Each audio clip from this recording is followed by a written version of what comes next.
এই চিকেনগুলো মনে আছে কালকে ম্যারিনেট করে একটা লাউ নিয়ে এসছে, মুড়ি মাখা আম তেল দিয়ে বড় বাটিটা তোমার, আর সাদা ফুল কয়েক নাও, কোল্ড ড্রিঙ্কস খাও। করতে বলবেন বলছে সকালে বড়। Morning everyone, welcome back to my channel. আমার নতুন আরও একটি ব্লগে তোমাদের সকলকে জানাই অনেক স্বাগত। আজকে সোমবার, সকাল এখন বাজে 11টা। আমাদের সকালে চা খাওয়া হয়ে গেছে। বাবাইকে দিলাম দুধ হরলিক্স, তাই খেলে অনেক দিন পরে দুধ হরলিক্স খেয়েছে, তাও খানিকটা নষ্ট করেছে, খেতে চাচ্ছে না, ওর নাকি বমি পাচ্ছে। ঘরের বিছনা তোলা গোছানো হয়ে গেছে, বাবাইয়ের ঘরে বিছনা গোছানো হয়ে গেছে। মাসি এসছে এখন বাসন মাজছে। এই যে বাবা এখন পড়া ডিভাইস দিচ্ছে। আজকে বাবাইয়ের পরীক্ষা আছে। আজকে মানে ধরতে গেলে মেন সাবজেক্টগুলোর আজকেই পরীক্ষা শেষ। আজকে ইতিহাস, ভূগোল, আর কালকে অ্যাডিশনাল সাবজেক্ট স্বাস্থ্য শারীর শিক্ষা, কর্মশিক্ষা এসব কিছু রয়েছে। কালকের থেকে দুদিন, কালকে লিখিত, পরশুদিন মৌখিক। ব্যস্ত হলে আমরা বাঁচি, মানে নর্মালি আজকেই সাবজেক্টের পরীক্ষাগুলো শেষ হয়ে যাচ্ছে। আজকেই একটু স্বস্তির নিঃশ্বাস ফেলা যাবে, ওর সাথে সাথে আমিও। তো মাসির জন্য আমরা চা করে রেখেছি। মাসি আমরা চা খাচ্ছিলাম, তখন মাসি আসলো, দেরি করে এসছে 10:30টার সময়। তো আসুক, কলের বাসন মেজে আসলে তাই চাটা দেবো। আজকে গাছে কতগুলো ফুল হয়েছে দেখো, সুন্দর হাওয়াও দিচ্ছে। আজকে সকাল থেকে হাওয়া দিচ্ছে। ভোরবেলা, ভোর ঠিক না, ওই 6:30 7টার দিকে সকালে বৃষ্টি হয়েছে, হালকা একদম ঝিরিঝিরি করে। আর এই দেখো গাছে এই ফুল, গোলাপি ফুল 5টা হয়েছিল, ওইবারে কাকিমাকে দিলাম 2টো। লাল জবা হয়েছে 2টো, আর সাদা ফুল কয়েকটা ওই কাকিমাদের কাছ থেকে তুললাম। বেশ ভালো লাগে গাছের ফুল যখন তোলা যায় না, বেশ ভালো লাগে। হাওয়া দিচ্ছে দেখো কি সুন্দর লাগছে, এই জানলার কাছটায় দাঁড়ালে না হাওয়াটা বেশ ভালো লাগে। এখন যাবো, আমি বাবাকে একটুখানি পড়া ধরবো, তারপর রান্না কি বসাবো এখন জানি না। এখানে জামা কাপড় মেলে দিয়েছি, কালকে অনেকগুলো কাচলাম না, সেগুলো সব বেশিরভাগ এখানে মেলেছি, বাইরে কয়েকটা মেলেছি। যেগুলো বেশি অল্প মানে মোটা প্যান্টের কোমরগুলো ভেজেছিল বাইরে মেলেছি, তবে সকালে মেলেছি, এখন তুলে আনবো। রোদে কড়কড়া হয়ে যাচ্ছে, তুলে আনতে হবে। আজকে রান্না কি করব, মাংস রয়েছে ফ্রিজে, খাসির মাংস তো কেউই খায়নি ঠিকভাবে। তোমাদের দাদাভাই একটু ভালোভাবে খেয়েছে, 2 পিস দুবেলা, 2 পিস, তাও তার বেশি না, গরমে খাওয়া যায় না। আর আমি 1 পিস, বাবাইও 1 পিস, তার বেশি খাইনি। ফ্রিজে আছে, এখন একটু ডাল বানাতে হবে, ডাল আর ভাত বানাবো। তো বাবাই স্কুল যাওয়ার আগেই তো বানিয়ে দিতে হবে ডাল ভাত। এখনই ভাবছি বসিয়ে দিই, আমার কারণ এডিট বাকি রয়েছে, তো একবারে ডাল ভাত রান্না করে এডিটে বসবো, এডিট হয়ে গেলে স্নান করে নেবো, ব্যাস তাড়াতাড়ি হয়ে যাবে সমস্ত কিছু। তো চলো দেখতে থাকো, পরে আসছি। এই কটা দিন ধরে যখন থেকে গরম পড়েছে না, আমি টক ডাল ছাড়া আর অন্য কোনো কিছু খাচ্ছিই না। আজকেও ইচ্ছা ছিল একটুখানি আম ডাল বানাবো, তাই দিয়েই ভাতটা খাবো। আর কালকে বানিয়েছিলাম না টক ডাল, পুরোটাই খাওয়া হয়ে গেছে। মানে ভাত খাওয়ার পরেও যেইটুকুনি ডাল থাকে আমি চুমুক দিয়ে খেয়ে নিই, এত ভালো লাগে আমার টকের ডাল। এবার আজকে বানাতে গিয়ে দেখছি আম নেই, যা আগের দিন 2টো আম ছিল, এই একটা বানিয়ে দিয়েছিলাম ডালে, আর চাটনিতে বানিয়ে দিয়েছিলাম। তারপরে আবার মা এনে দিল কয়েকটা আম, সেটা দিয়েও কালকে ডাল বানিয়ে নিয়েছি। আজকে আর নেই, লাস্টে পেঁয়াজের ডাল বানাতে হলো। আর কি করা যাবে, এটাই খেতে হবে। আর মাংসের ঝোল মশলা আমার তো খেতেই ইচ্ছা করছে না, খেয়ে নিলে না। কালকে কিন্তু একদম অল্প একটু মাংস এনেছিল, ওই মনে হয় 600 গ্রাম মতন এনেছিল খাসির মাংস। এবার সেটাই কালকে খাওয়া হয়েছে, আজকেও দুপুর পর্যন্ত চলবে। তাহলে ভাবো আমরা কেমন খেয়েছি। তো মানে সবাইকে দিয়ে থুয়েও অতটা খেয়ে শেষ করতে পারি। আর যে ডাল খেতো না, তোমাদের দাদা ভাই অতটা ডাল খায় না, সেও এখন গরমে ডাল খাচ্ছে। এত গরম পড়েছে যে কি বলবো। আর আমাদের এখানে, আমাদের ঘরে না বেশি গরম লাগে। একতলা বাড়িগুলোতেই তাই দেখবে, উপরে যদি যাদের দোতলা বাড়ি, ওপরে ঘর আছে, ওপরের ঘরে টেকা যায় না। যাদের একতলা বাড়ি তাদের ওই নিজেদের নিচের তলার ঘরে টেকাই যায় না, এত গরম লাগে। ছাদের পাড়ে সারাদিন রোদ পড়ে তো, ওই কারণে। তো যাই হোক, এখানে ভাতও হয়ে গেল, ডালও হয়ে গেল। আমি সকাল সকাল রান্নাটা বসিয়ে দিলাম, কিন্তু মাসি ওইদিকে ঘর মুছছে। তার আগেই ভাবলাম রান্নাবান্নাটা যতটা সম্ভব সেরে নিই, কারণ আমার এখন সকালে এডিটের কাজ বাকি রয়েছে, 1-2 ঘন্টা ওখানে দিতে হবে। বাবাই ওদিকে পড়ছে, 2টোর মধ্যে ও স্কুল বেরোবে, তার মানে 1:30টার মধ্যে ও খেয়ে নেবে। তাই জন্য খাবারটা রেডি করা থাকলে না আমার চিন্তা থাকে না, ওই জন্যই আরও সমস্ত কিছু কিছু করে নিলাম। আবার কি আমি শুধু ডাল ভাত রান্না করেছি, মাংস ছিল, আর ওই বাড়ির দিদিভাইরা সোয়াবিনের তরকারি রান্না করেছিল দুপুরবেলা, তাই দিয়েছিল। তো এই সব দিয়ে মোটামুটি খাওয়া দাওয়া হয়ে গেছে ভালোভাবেই। আজকে আর আমি রান্না সেরকম কিছু করিনি, কালকে দিয়েছিলাম মাংস টাংস যা করেছিলাম, ডাল করেছিলাম, সেগুলো দিয়েছিলাম। আজকে আর কিছু দিতে পারিনি। আর রান্না করার পরে দু একটা থালা বাসন হয়েছে, সেগুলো ভাবলাম মেজে নিই, কারণ মাসি এসে এক গামলা অলরেডি বাসন মেজে দিয়ে গেল। এগুলো আর না ইচ্ছা করছে না বেসিনের মধ্যে রেখে দিতে। আর এখন যেহেতু সকাল সকাল রান্না হয়ে গেছে, সময়ও আছে হাতে অনেক, ওই জন্য যতটা সম্ভব কাজটা সেরে নিই। এই কাজটা আবার সেই দিন হয় না যেদিন দুপুর 2টোর সময় রান্না বন্ধ করে, মানে রান্না শেষ করে উঠি, তখন আর ইচ্ছা করে না। তখন মনে হয় আগে গিয়ে বাথরুমে গিয়ে 2 বালতি জল ঢালতে পারলে বাঁচি, গায়ে এত গরম লাগে।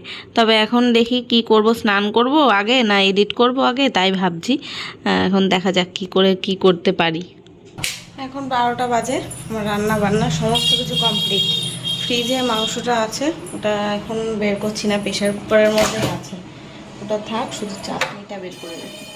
সেই আমের চাটনি করেছি, আমি একাই তো খাই, এই জন্য অনেক দিন 2-3 দিন থেকে, দেখো 2-3 দিন খেয়ে 1 সপ্তাহ রেখে দিই। আমি 1 চামচ করে খাই ভাত খাওয়ার পরে, এক সপ্তাহ চলে যাবে। এটা এখনও অনেকটা রয়েছে। তো লেবু টেবু কেটে ফ্রিজে রেখে দিয়েছি, শসাটা শুধু খাওয়ার সময় কাটবো। ডাল ভাত করলাম, আর মাংসটা খাওয়ার সময় গরম করবো। এখন থাক ফ্রিজে, ফ্রিজ বন্ধ করা আছে, ওই জন্য ফ্রিজেই থাক। বাবাই তো যাবে, খাবে সেই 2টোর সময়, বেরোবে 1:45-2টোর দিকে খাবে, তার আগে 1:30টার সময় বের করবো। এখন 12টা বাজে। এখন দেখি বাবাইয়ের একটু পড়া ধরি। ও আমার এডিট করতে হবে তো। আর এদিকে ঠাকুরের বাসনগুলো মেজে নিলাম, মাসি এসে ঘরের সমস্ত কাজ করে দিয়ে চলে গেল, ঘরটা মুছে দিল, আমি ঠাকুরের বাসনও মেজে নিয়েছি, সব কমপ্লিট। ও পাপোশগুলো দেবো, 2টো পাপোশ এনেছি, এইখানের পাপোশটা আর দরজার পাপোশটা আনতে হবে।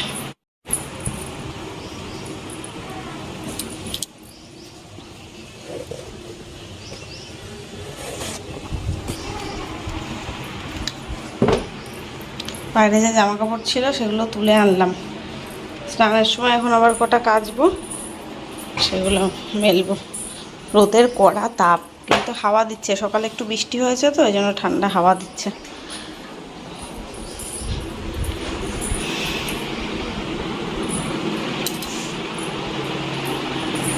এই জামা কাপড়গুলো এখন গুছিয়ে রাখি, সরিয়ে দেবো, তাহলে তো আবার রোদের তাপ আসবে। থাক করে নিয়েছি, তারপর সরাবো। এই কটা ভাজ করে নিয়ে আগে।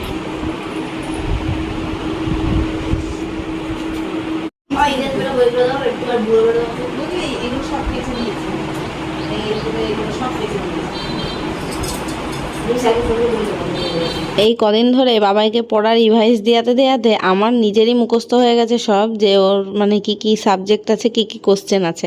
ওর আজকে ইতিহাস ভূগোল পরীক্ষা, তো ও বলছে পড়া ধরতে। আমি বই হাতে না নিয়েই আমি মানে কোশ্চেন আমার মনে আছে যে কি কি কোশ্চেন ছিল কি না ছিল, তাই ও বলছে আমাকে পড়া ধরো। তা আমি মুখে মুখে ওকে সব কোশ্চেন ধরছি, আর ও উত্তর দিচ্ছে। এতক্ষণ বোধহয় ভূগোলটা পড়ছিল, এখন আবার বলছে ইতিহাস বইটা দাও, ওটা আবার রিভাইজ দেবে। এই একদিনে 2টো করে পরীক্ষা হয়ে না, মানে হজবরলও হয়ে যায়, মাথা মানে গুলিয়ে যায়, ওর একরকমভাবে পড়ে যায়। এবার সিলেবাস তো কম না, যতই 3বারে করে পরীক্ষা হোক, সিলেবাসগুলো বেশ 2-3 চ্যাপ্টার করে থাকে, এবার সব মনে রাখা একদম গুলিয়ে যায়। তো সেটাই বারবার করে রিভাইজ করাচ্ছি। আর ইতিহাস ভূগোলে প্রচুর শর্ট কোশ্চেন থাকে, সেইগুলো মানে মনে রাখাই দুষ্কর। আমার নিজেরই অনেক কোশ্চেনের অ্যান্সার মনে নেই, তা ও কী করে মনে রাখবে। তো এদিকে আমি জামা কাপড়গুলো সব গুছিয়ে নিলাম, আর জানলায় যেগুলো ছিল সেগুলো রাখা থাকলো। ওখানে প্রচণ্ড রোদ আসছে, তো আবার বাইরে হাওয়াও আসছে দেখলে, এবার হাওয়াটা যদি গায়ে নিতে চাই তাহলে রোদটাও সহ্য করতে হবে, আর রোদ যাতে না আসে ওই জন্য জামা কাপড়গুলো ওখানে মেলা থাক। বাবা এখন রেডি, 2:45 বাজে। 2:45 বাজে, ওর বাবা আসছে নিতে।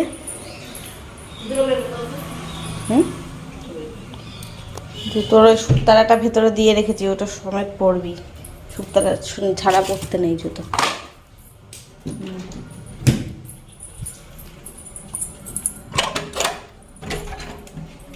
বাবা কি রোদ, কি রোদ! আজ বাবাই চলে গেল স্কুলে, আর আমিও এখন যাচ্ছি স্নান করতে। কাচবো ঘরটা, কেচে স্নান করে নিই, পরে আসছি, দেখতে থাকো। আজকে প্রায় 4-5 দিন পরে আমি নিজের হাতে পুজো করছি। তো সমস্ত ঠাকুর আসন পরিষ্কার করতে হলো। এই কদিন ধরে তোমাদের দাদাভাই পুজো করেছে, তো অত ভালোভাবে করতে মানে ঠিক মতো গোছাতে পারেনি, তাই আমি সুন্দর করে গুছিয়ে টুছিয়ে আজকে পুজো দিলাম। ঠাকুর আসনটা পুরো পরিষ্কার করলাম, ধুলো পড়ে গেছিলো। তো এখন খেতে দেবো। তোমাদের দাদাভাইও এসে স্নান করা হয়ে গেছে, বাবাই তো স্কুলে এখন 4:30টায় আসবে। এখন আমরা খাওয়া দাওয়া করে নিই। খাসির মাংসটা এখন গরম করবো প্রেশার থেকে, ঠান্ডা হয়ে গেছে না, ঠান্ডা হয়ে গেলে খাওয়া যাবে না। চলো। খাসির মাংসর এই এক দোষ, মানে একটু ঠান্ডা হয়ে গেলে একদম চর্বি থাকে না, জমে যায়, সেটা আর খাওয়া যায় না, মানে ডবল ডবল করে গরম করতে হয়। এই দিয়ে যে 3-4 বার করে জ্বালিয়ে ঝোলটা একদম শুকিয়ে গেছে, কিন্তু টেস্টটা মারাত্মক হয়ে গেছে। দেখবে যে কোনো মাংস, খাসি হোক কিংবা মুরগি, সেটা জ্বালানোর পরে দ্বিতীয়বার করে খেতে গেলে না খুব টেস্টি হয়ে যায়, যদিও এটা হেলথের পক্ষে ভালো না।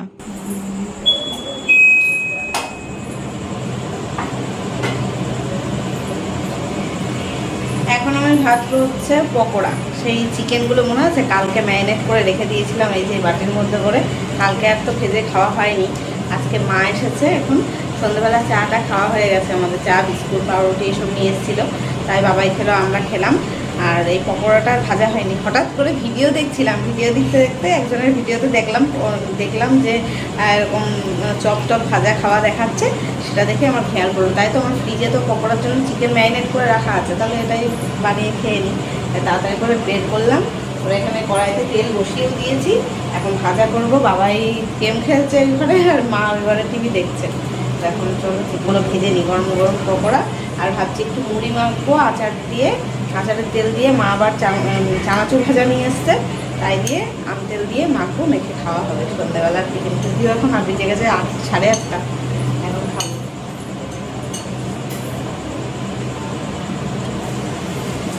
আজকে মায়ের আসার কথা ছিল না, আসার কথা ছিল বাবার পরীক্ষা শেষ হয়ে যাবে কালকে আসার কথা ছিল। আজকে হঠাৎ মা এসছে, তার কারণ আছে। কালকে সকালবেলা আমরা যাব একটুখানি কেনাকাটা করতে, পয়লা বৈশাখের কেনাকাটা। তাও আবার কোথায় বলো তো, হাটে যাব। আর সকালবেলা না ঘুম থেকে উঠে তোমাদের দাদাভাইকে যদি নিয়ে ওই হাটে টেনে নিয়ে যায়, তাহলে ও মোটেই যেতে চায় না, আর ওই 10 দোকান ঘুরতে চায় না। এমনি বাজারে গেলেই 10 দোকান ঘুরতে চায় না, আর হাটে গিয়ে ওই দামাদারি করা, মানে অনেক দোকান ঘোরা, ওইসব ওর পছন্দই না। ওর একটাই কথা, যে কোনো এক দোকানে যাও, যেখান থেকে মানে ওখান থেকেই পছন্দ করে নিয়ে নাও, আর ওই 10 দোকান ঘুরতে পারবে না। ওই পুজোর সময় তাই আমি ওই শাড়ি কেনার জন্য অনেক দোকান সারা বনগা ঘুরে ফেলি, তাই তো ওর মানে মুখ দেখার মতন হয়, মুখ ভার হয়ে যায়, রাগ হয়ে যায়। তো এই ঝগড়া করি আর শপিং করি। তো ওই জন্য ভেবেছি কি তোমাদের দাদাভাইয়ের সাথে যাবোই না, আর মা কিনবে, মার কেনাকাটা, ওই জন্য মায়ের সাথে আমি যাব। আমি একটু ঘুরবো ফিরবো, কিছু পছন্দ হলে আমিও নিয়ে নেব। তো এটাই ইচ্ছা আছে, সেটাই আলোচনা করার জন্য মাকে ডাকা হয়েছে। তাই এখন সলা পরামর্শ হলো এই পকোড়া খেতে খেতে, যে হ্যাঁ কালকে সকালে তাহলে যাওয়া হবে। আর বাবাইকেও নেবো না, ওর বাবাকেও নেবো না, আমি আর মায়ে যাব। তবে কি তোমাদের দাদাভাই গিয়ে আমাকে নামিয়ে দিয়ে আসবে, না অত সকালে টোটো পাবো কি পাবো না, পেলেও ওই টোটোর জন্য দাঁড়িয়ে থাকতে হয়, এইসব ঝামেলার মধ্যে যাব না। নেই করে 2বার আমি হাটে গেলাম। তো হাটের জিনিসপত্র যে খুব খারাপ তাও না, আবার যে খুব ভালো তাও না। তবে কি এই ডেলি পরা নাইটি, সুতির শাড়ি টাড়ি, বিছানার চাদর, এই সমস্ত জিনিস কেনার জন্য পারফেক্ট জায়গা হচ্ছে হাট। আর আমার এইগুলোই কেনার ইচ্ছা আছে, বিছানার চাদর কেনার ইচ্ছা আছে, নাইটি কেনার ইচ্ছা আছে। আর এমনি লোকাল মার্কেটের তুলনায় না হাটে ভ্যারাইটিস রকমের জিনিসও থাকে, আবার দামটাও অনেক মানে তুলনামূলকভাবে প্রচুর কম থাকে। ব্যাস হয়ে গেছে মুড়ি মাখা, আম তেল দিয়ে চানাচুর পেঁয়াজ দিয়ে মুড়ি মাখলাম। বাবাই মুড়ি খাবে না, আমার আর মায়ের জন্য নিলাম, আর বাবার জন্য শুধু পকোড়া দেবো। তোমাদের দাদাভাইয়ের জন্য অল্প কয়েকটা রেখে দিলাম, অল্পই হয়েছিল তো, বাবাইকে দিয়ে এনে হাতে নে, গরম কিন্তু, সাবধানে।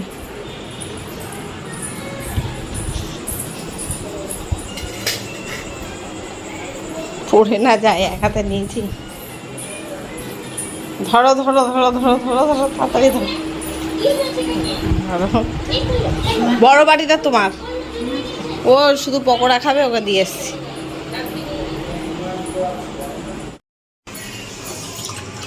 কেন কোল্ড ড্রিঙ্কস খাও? অত ঠান্ডা নেই, মানে ফ্রিজটা বন্ধ ছিল, অবশ্যই এই ঠান্ডায় ঠিক আছে, এখন বেশি ঠান্ডা খেলে গলা ব্যথা হয়ে যাবে। এই যে মা এখন বাড়ি চলে যাবে, আর এই যে ব্যাগ ভর্তি সব সবজি বাজার নিয়ে আসছে, সেগুলো এখন খালি করে ব্যাগটা দিয়ে দেবো।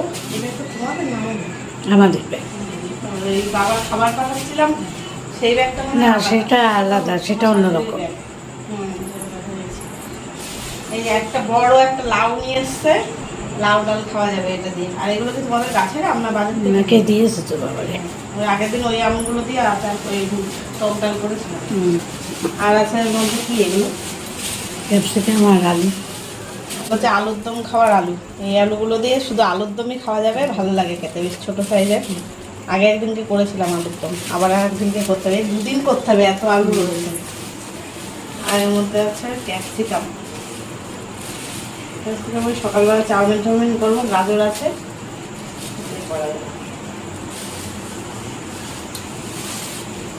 এটা আর খুলবো না, প্লাস্টিক সময় কি রাখবো, এই প্লাস্টিকটা ছিঁড়ে গেছে। মা চলে গেল বাড়ি, 9টা বাজে। এখন আমি যাবো একটু এই পাশের বাড়ি দিদি ভাইদের বাড়ি যাবো, পয়লা বৈশাখের কেনাকাটা দেখতে। ওদের বাড়ির পয়লা বৈশাখের কেনাকাটা দেখতে সকালেই বলেছিল যে ওখানে দেখে এসো, তা আমি আর যাওয়ার সময় পাইনি। বাবাই বলছে বা এখন চলো চলো একটু, তাই যাই একটু দেখেই আসি। আমাদের তো এখনো কিছু কেনাকাটা হয়নি। হ্যাঁ, আমাদের কালকে যাওয়ার প্ল্যান আছে, কালকে একটু যাবো মার সাথে কেনাকাটা করতে। তোমার দাদাভাইকেও নেবো না, বাবাইকেও নেবো না, আমি আর মা যাবো সকালবেলা হাটে নাইটি ফাইটি এসব কিনতে। দেখা যাক, আর ভালো জামা কাপড় বাজার থেকে কিনবো। বাবাই দেখো, ওই দেখো রাস্তায় দাঁড়িয়ে রয়েছে, পড়তে বসবে না। বলছি পড়তে বসে একটু, কালকে তো পরীক্ষা আছে, স্বাস্থ্যসাথী শিক্ষা পরীক্ষা, ওই জন্য পড়তে বসবে না, বলছে সকালে পড়বো।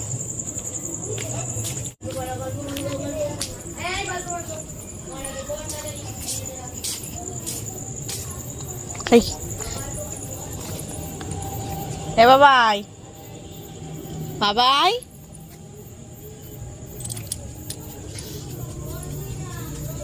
এই দুটোকে খেতে দিই তো, ভাবছি এখন আমাদের খাওয়া দাওয়া হয়ে গেছে, ওকে মনে হয় খাবার দিতে আসছি। যা খাওয়া খাও না, আমি ভাত খাবো না, ফ্যান চালায় নাও। ডিম ভাজা লালটা বাবার, হ্যাঁ সাদাটা ওরা দিয়ে দাও, আর পকোড়া তুমি নাও, ওরা দাও, একটা খাও। ওই রাত 9টার সময় মুড়ি পকোড়া ওইসব খেয়ে পেট একদম ভর্তি, আমার আর ভাত খেতে মানে খাওয়ার জায়গাও নেই, আর ভাত আর রান্নাও করিনি, ওতেই দুজনকে খাইয়ে দিয়েছি। আজকে আমাদের সব তাড়াতাড়ি খাওয়া দাওয়া হয়ে গেছে, এখন বাজে 11টা 5, 11টা রাইট 11টা। এই ঘরের ঘুরিও ফার্স্ট বাবাই, 5 মিনিট ফার্স্ট কিন্তু, জানিস তো। এই যে এরা দুজন এখানে শুয়ে রয়েছে, একজন ফোন টিপছে, একজন এতক্ষণ বক বক বক বক করছিল, যেই আমার ভিডিওটা শুরু করেছি সেই চুপ হয়ে গেছে। এই ছোটোটা চুপ হয়ে গেছে। হ্যাঁ, তো চলো ভিডিওটা এখন শেষ করবো। এই যে চুল টুল বেঁধে নিলাম, হাত মুখ ধুয়ে ফ্রেশ হয়ে আসলাম। কালকে সকালবেলা এক জায়গায় যাব, 7টার সময় উঠে, তো এখন একটু তাড়াতাড়ি ঘুমিয়ে নিই। আর দেখা হচ্ছে কালকে নতুন ব্লগের সাথে। ততক্ষণ সবাই খুব ভালো থেকো, সুস্থ থেকো। কিসের জন্য তোকে নিয়ে যাবো নাকি? আমি আর দিদা যাবো, আমরা কেনাকাটা করতে যাবো, পয়লা বৈশাখের কেনাকাটা। বাবাইকে নিয়ে যাবো না, ও থাকবে বাড়িতে, ওরা দুজন ঘুমাবে, আমরা যাবো। তো চলো দেখা হচ্ছে কালকে নতুন ব্লগের সাথে। আজকের মতো টাটা, গুড নাইট। আড্ডা মারো মা, আমি যাবো।